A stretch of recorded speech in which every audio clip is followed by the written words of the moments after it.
بسم الله الرحمن الرحيم. السلام عليكم ورحمة الله وبركاته. دمان داوديشة قيمها يقدرن تمضن وملك سوى نجد أون الزين بأكسر دوادا برنامج خاصة. waxay in muddo aba wada hadal ay u socdeen maamulka xisbiga kulmiye iyo garabka isbedel doonka ee xisbiga udub. waxay labada dhinac isla meel dhigeen iskuna afgarteen inay meel uga soo wada jeestaan si loo heli lahaa maamul u adeega bulshada. waxaana maanta lagu qabtay xaflad aad u ballaaran hoteelka ah ee magaalada Hargeysa kaasoo lagu soo dhaweynayay garabka isbedel doonka ee udub oo ku soo biiray xisbiga kulmiye. daawasho wanaagsan. waxaan jiray udub isbedel doonka udub baano maanta dibadda waxaan ugu soo biiray xisbiga kulmiye ee wadaniga ah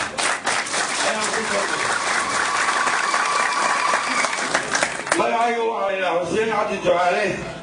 waxaan ka soo jeedaa gobolka oodweye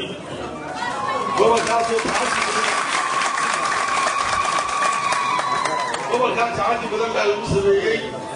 markaan aragnay udub waxtabardaraanteeda iyo waxtabardaraanteeda ayaanu markii hore isdii haddaanu isbedel doonka nahay wadee udubku waa kan inala galoocsamay bahalka miya la toosin karayaa mise la toosin kari maayo wuxuu noqday wixii waxaan la toosin karayno ila dhexdhexaadka la doonaya inuu joogay laba geesku ula baxo misaas iyo misaas ayuunbaa muuqax markaasaanu wareege meesha waa sidee adiga kala soco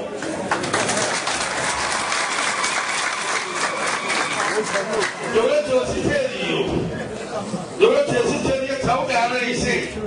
maydaan ku toosiyey jurubiyo calaawiyo leyli lagu taxaashiyo wuli 10 qol gaaro laagtiriig la mooriyo tv la dhigay wuli bameel ka taagtay mar haddaa tabtaati dowladdaanu weynaama ka xigtaanba taxasko tuugurutiyo bahalanagu taageeri mayne kulmiya tasdaawoo tabatiyo aqoontiyo tusaalaha ku dhaama arrinkaasa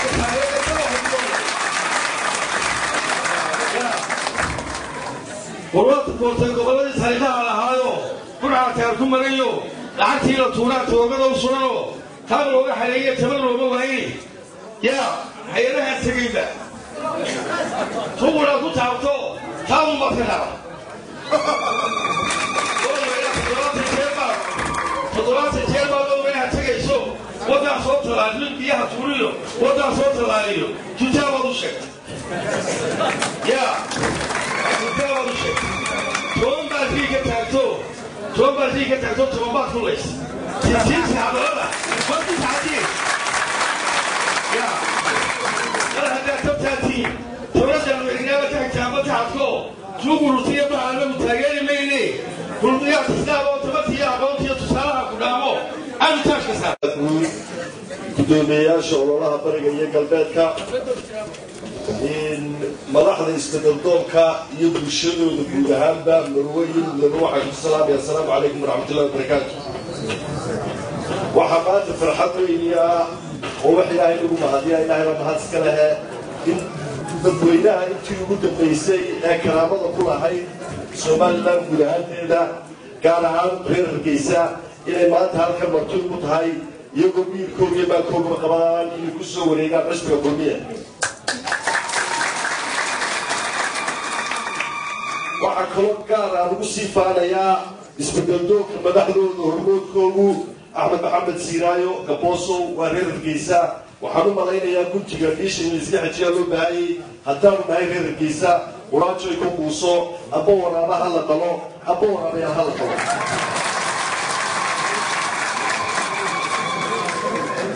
waxaan intaa ka leeyahay nimay ku hadhay hawlehaysaa luxulkaan qabaya caawa naasi naxarow. waxaan u malaynayaa in halkan mahad iyo sharaf iyo maamuus ay naga gudan yihiin indheergaradkii labeentii dalka waxgaradkii aqoon-yahanadii dhakhaatiirtii eelu sharaf oo dhan halka maanta marayaan gudoomiye mudane ku soo biiray xisbiga haddii intaan akhriin aan xogaa idin gobol xaadho quraanka rasmiga ah ee aan idin akhriyayo wuxuu ka dambeeyey wada hadallo iyo wada xaajoodyo dhowra oo dhex maray hoggaanka kulmiye iyo hoggaanka isbedel doonka nuxur goodna wuxuu ahaa bal sidii dalkan waynu aragnaa halka uu marayo iyo duruufaha yaalla iyo dhibaatooyinka yaalla sidii dalka kale loo badbaadin lahaa ayuu ahaa nuxurka ugu weyn waxaa kaloo laga wada hadlay bal in inagoo labada kulmiye xisbiga kulmiye iyo garabka isbadalkooda ku soo biiray iyagoo wada jira sidii ay kaalin muuqata uga qaadan lahaayeen sidii dalkan isbedel loogu samayn lahaa waxaan jeclahay inaan qoraalka idin akriyo qoraal rasmi ah waxaa maanta oo bisha abril tahay 20 sanadka 2010 si wada jira u soo saaray qoraal rasmi ah hoggaanka xisbiga kulmiye iyo garabka isbeddeldoonka xisbiga udub waxaana qoraalka rasmiga ah laga soo saaray xaflad ballaaran oo lagu soo dhaweeyey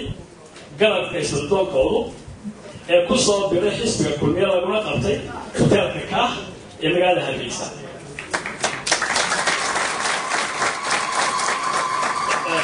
wuxuuna qoraalka rasmiga ahi u qoran yahay u dhigan yahay sidan waxa ay muddo wada hadallo u socdeen hoggaanka xisbiga kulmiye iyo garabka isbeddeldoonka udub waxayna labada dhinac wada yeesheen kulamo isdaba jooga oo ay kaga wada hadleen sidii labada dhinac isaga kaashan lahaayeen meelna uga soo wada jeesan lahaayeen sidii isbeddel iyo maamul u adeega bulshada looga dhalin lahaa Somaliland kulamadaasi ay labada geesood wada yeesheen waxay kaga wada hadleen baahida shacabweynuhu u qabo sidii maamulka maanta dalka ka taliya looga wareegi lahaa iyo sidii dib u habayn dib u eegis iyo wax kabadda loogu samayn lahaa dastuurka qaranka iyo weliba sidii loo hawlgelin lahaa hay-adaha dawliga ah ee hawlgabay sida garsoorka hanti dhawrka nabad sugidda looga toosin lahaa meelaha qalloocday waxaa kaloo arrimaha laga wada hadlay shirkaasi ka mid ahaa in si wada jira lagu hawlgalo hirgelinta barnaamijka ololaha doorashada madaxtooyada ee food ee lagu soo haya iyo sida ay labada dhinac gurmad degdega uga geli lahaayeen fulinta iyo guusha barnaamijka ololaha doorashada kulamadaasi oo dhowr wajin ahaa waxaa arrimihii lagu soo qaaday ka mid ahaa ka koowaad kadib markii ay u cuntami weyday garabka isbeddeldoonka udub nidaamka siyaasadeed ee xukuumadda khiyaanay dalka ku maamulayso taasoo dhalisay in meelka dhac iyo dhaawac fara badan loo geystay qarannimada dimuqraadiyadda iyo xiriirka uu dalku la leeyahay bulshada caalamka kaliftayna in magaca Somaliland laga garan waayo xataa wadamada intaaka laba markii ay si midaysan u wada arkeen ku dhaqan-la'aanta iyo ku xadgudubka xukuumadda maanta dalka ka talisa dastuurka iyo xeerarka qaranka iyo weliba ku tuulashada xuquuqda muwaadinka saddex markii ay xaqiiqo noqotay in maamulka maanta dalka ka taliya ku guuldaraystay inuu dalka u dejiyo barnaamij iyo qorshe jaan go-an oo dalka lagu hago taasina ay sababtay in dalku galo xaalad mugdi siyaasadeed iyo dhaqaaleed afar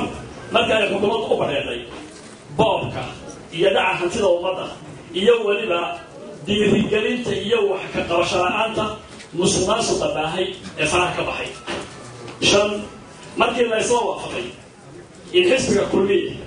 oo ah xisbi mucaarid ah kaalin muglana kaga jira siyaasadda dalka isla markaana saami weyn ku leh xubnaha golayaasha qaranka taageero badanna ka haysta shacbinaha Somaliland markii ay iswaafaqeen dadaalka xisbiga kulmiye ugu jiro wax ka beddelka xaaladda siyaasadeed dhaqaaleed iyo bulsho ee dalku maanta ku jiro iyo dareenka kadiyadiidka ee garabka isbeddeldoonka udub ee xilgudasho la'aanta xukuumadda dhiyaalay ayaa labada dhinac ee hoggaanka kulmiye iyo garabka isbeddeldoonka udub iyagoo tixgelinaya arrimaha aynu ka ku soo sheegnay waxay isla qaateen qodobada kow inay lagama maarmaan tahay ilaalinta iyo dhowrinta haykalka dowladnimo iyo qabiyatirka dastuurka iyo xeerarka qaybta ku dejisan laba sugidda iyo madax bannaanaynta